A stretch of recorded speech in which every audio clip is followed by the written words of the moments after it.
For years, the world has been told a simple story. Vladimir Putin and Xi Jinping stand shoulder to shoulder against the West. Two strong men, two superpowers, one shared enemy.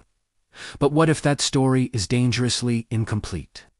What if the most serious threat to Russia's future isn't NATO sanctions or even the war in Ukraine, but the country Moscow now calls its best friend? History is full of alliances that looked solid right up until the moment they collapsed. Empires don't usually fall because of open enemies alone. They fall because of quiet calculations made behind closed doors. And today, there are growing signs that China's embrace of Russia may not be an act of loyalty, but one of opportunity. An opportunity born out of Russia's weakness, isolation, and desperation. China doesn't need tanks rolling into Moscow or missiles pointed at Siberia. Power in the modern world works differently. It moves through trade routes, energy deals, infrastructure projects, demographic shifts, and long-term strategic patience. And if you look closely enough, you start to see a pattern that is deeply unsettling for Russia. Since the invasion of Ukraine, Russia has been pushed into a corner. Western markets closed, technology cut off, traditional partners stepping back. In that moment, China stepped forward, buying Russian oil, expanding trade, offering diplomatic cover. On the surface, it looks like salvation. But beneath the headlines and handshakes lies a much more uncomfortable question. Who really benefits from this relationship?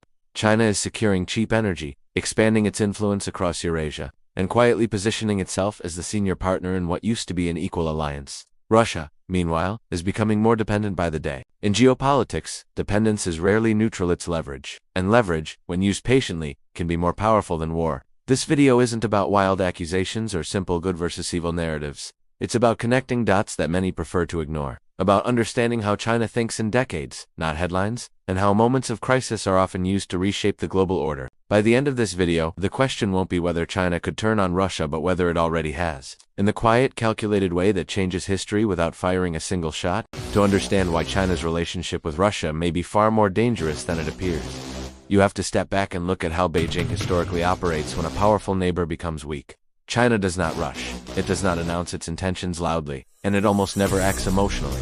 Instead, it studies pressure points and waits for moments of vulnerability. Right now, Russia is experiencing one of the most vulnerable periods in its post-Cold War history. The war in Ukraine has drained military resources, triggered demographic decline, exposed technological weaknesses. When you pull back and look at the full picture, what emerges is not a dramatic betrayal or a sudden knife in the back, but something far colder and more unsettling. China does not need to openly confront Russia to reshape its future. It simply needs to continue doing exactly what it is doing now. Every discounted barrel of oil, every long-term infrastructure deal, every shift in trade dependency quietly tilts the balance further in Beijing's favor. Russia may believe it is surviving Western pressure by leaning on China, but survival and sovereignty are not the same thing. In the long arc of history, great powers rarely collapse overnight. They slowly trade independence for short-term stability, until one day they realize the choices are no longer theirs to make. For Putin, the greatest risk may not be losing a war or facing sanctions, but waking up to a world where Russia is no longer a power shaping events,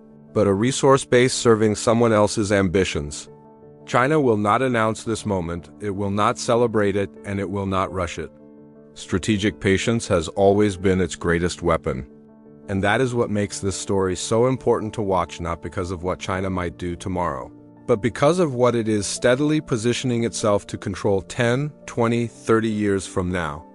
The real question isn't whether China plans to backstab Russia. The real question is whether Russia will realize what's happening before it's too late.